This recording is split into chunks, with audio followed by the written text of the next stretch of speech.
J'ai intitulé cet épisode « L'Église, un chef-d'œuvre ».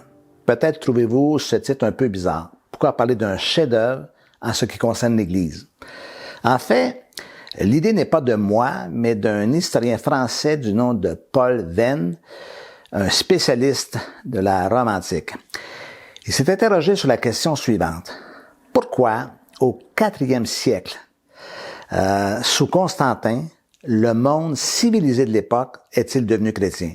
Est-ce possible que l'Empire romain se soit converti à partir d'un seul homme, fût-il empereur? La réponse de l'historien est bien sûr que non. Dans son livre « Quand notre monde est devenu chrétien », celui-ci propose d'autres facteurs qui entrent en jeu. Et celui-ci en identifie quelques-uns comme, par exemple, l'originalité du christianisme comme religion d'amour, la miséricorde infinie d'un Dieu qui se passionne pour l'humanité, et enfin, l'invention de l'Église. Celui-ci, qui n'est pas chrétien à ce que je sache, considère l'Église comme un chef-d'œuvre pour plusieurs raisons, mais surtout parce qu'avant toute chose, il la considère davantage comme un organisme que comme une organisation. Évidemment, cela ne nous surprend pas pour nous qui sommes chrétiens. Nous savons que ce que Jésus avait en tête littéralement lorsqu'il a affirmé « Et moi, je te dis que tu es Pierre, et que sur cette pierre, je bâtirai mon Église, et que les portes du séjour des morts ne prévaudront point contre elle. » Cette Église que Jésus a fondée existe depuis près de 2000 ans et a survécu à toutes les mutations sociales au travers des siècles. Les guerres et les persécutions n'ont pas réussi à l'éradiquer. Elle n'a pas toujours été à la hauteur et a parfois sombré dans des dérives malheureuses. C'est ce qui explique parfois la réaction agressive et les attaques des non-chrétiens et des athées.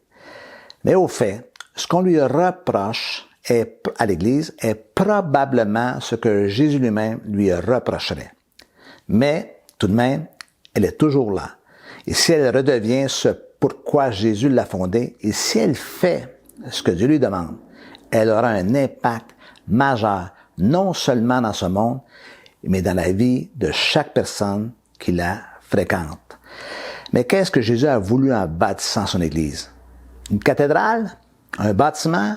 Une institution?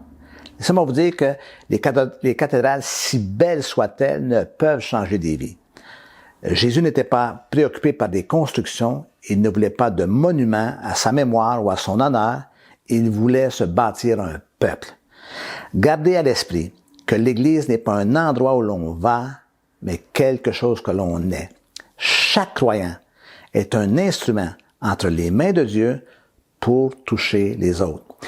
L'Église, en tant que corps de Christ, est sur cette terre pour démontrer que Dieu existe et qu'il se préoccupe de l'humanité. Cela est vrai globalement, mais tout aussi vrai localement.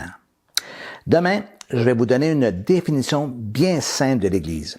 Je crois sincèrement que cela aura un impact dans votre vie et dans vos conceptions et dans les vies des gens que vous aidez et que vous côtoyez.